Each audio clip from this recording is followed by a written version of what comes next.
Na hali gani ndugu msikilizaji, karibu muda na wakati mwingine katika mwendelezo wa sehemu ya 4 ya simulizi Nilifanya mapenzi na pacha mwenzangu bila kuelewa.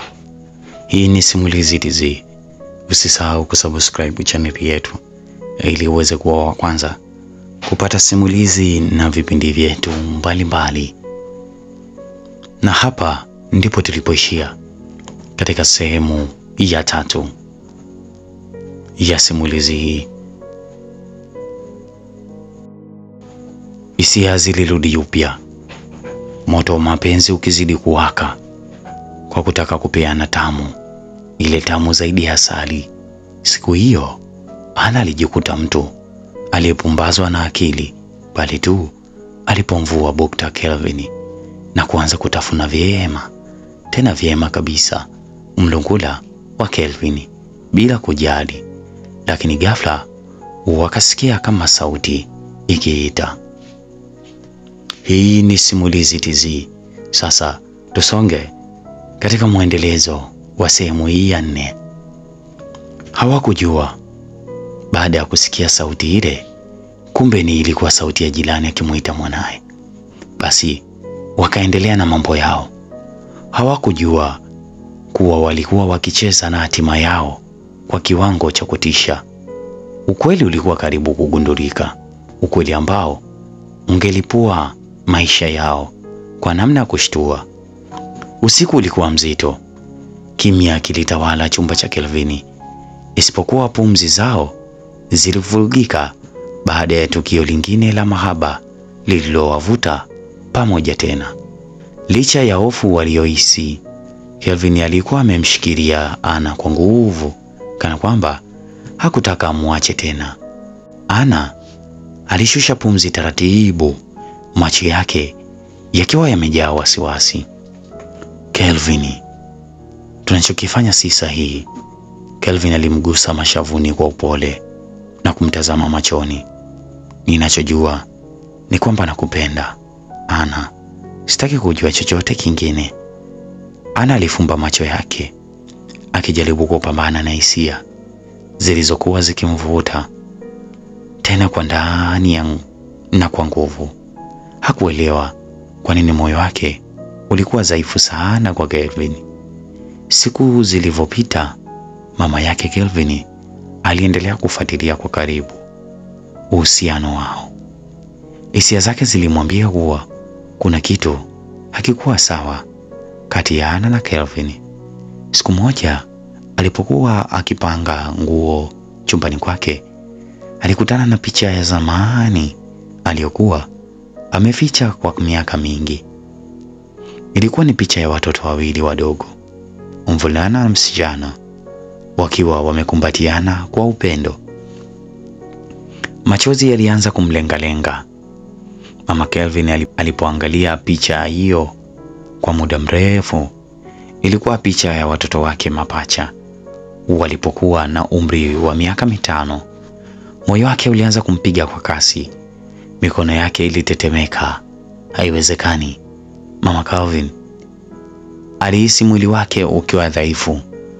Alijua kwamba miaka mingi iliyopita, baada ya ugomvi mkubwa na mume wake wa zamani, walitengana na kila mmoja alichukua mtoto mmoja.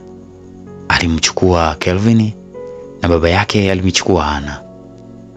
Lakini sasa Ana alikuwa ndani ya nyumba yake akifanya kazi kama mfanyakazi wa ndani, bila kujua kuwa yule alikuwa kaka yake wa damu.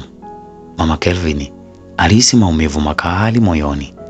Alijua alipaswa kuthibitisha jambo hili tena kwa haraka kabla mambo hayajawa mabaya zaidi.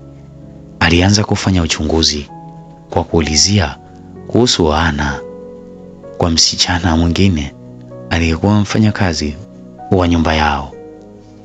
Wewe unajua lolote kuhusu familia ya Ana? Aliuliza kwa sauti ya utulivu. Msichana huyo alimtazama mama Kelvin kwa hofu kidogo. Ana hajawahi kusema mengi kuhusu familia yake, lakini alinieleza kuwa alilelewa na baba yake tangu akiwa mdogo Mama yake alitengana na baba yake tena muda mrefu uliopita. Mama Kelvin alihisi mapigo ya moyo wake yakiongezeka.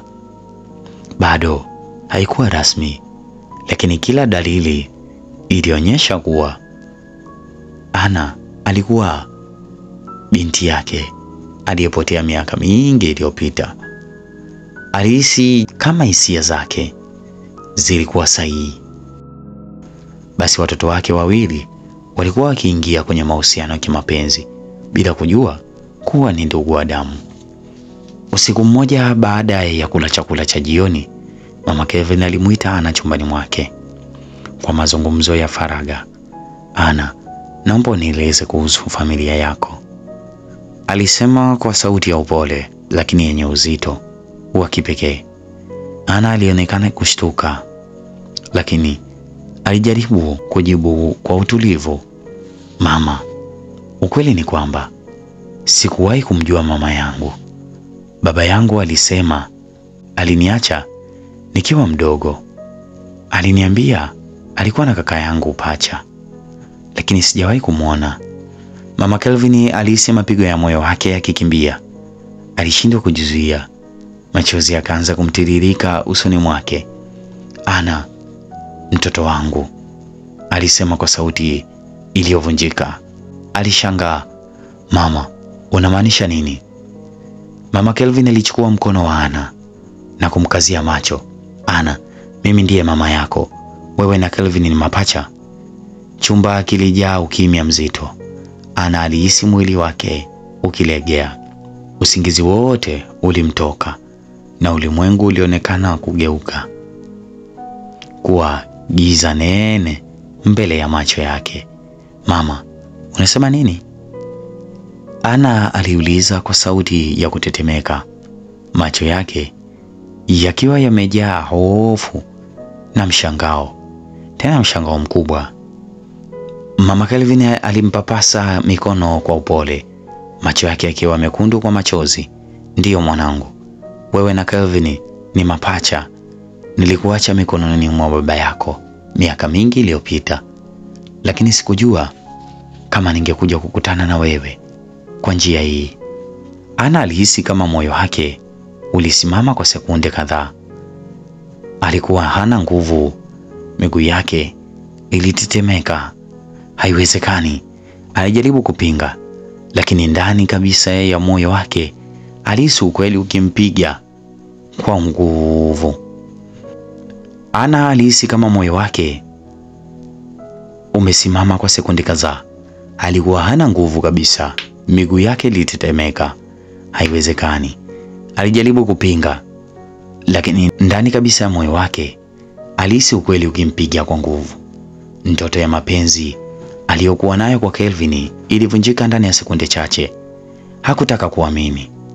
Alitamani labda alikuwa akiota, lakini kila kitu kilionekana kuwa halisi. Alianza kukumbuka jinsi alivyovutiwa kwa Kelvin tangu siku ya kwanza alipomuona, hisia kali ambazo hakuwahi kuzihisi kwa mtu yoyote mwingine.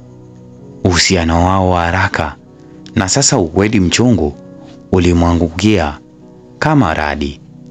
Kelvin, Ana alijikuta akitamka kwa sauti ya chini, akihisi moyo wake ukipasuka, tena ukipasuka vipande vipande. Mama Kelvin alimsogelea Ana, lakini Ana alirudi nyuma haraka, machozi yakimtiririka usoni. Hapana, nimesema hapana, siwezi kukubali.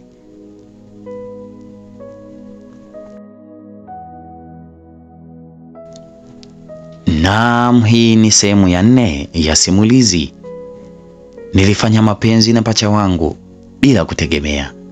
Usisahau kusubscribe channel yetu ili uweze kuwa wa kwanza kupata simulizi na vipindi vyetu mbalimbali.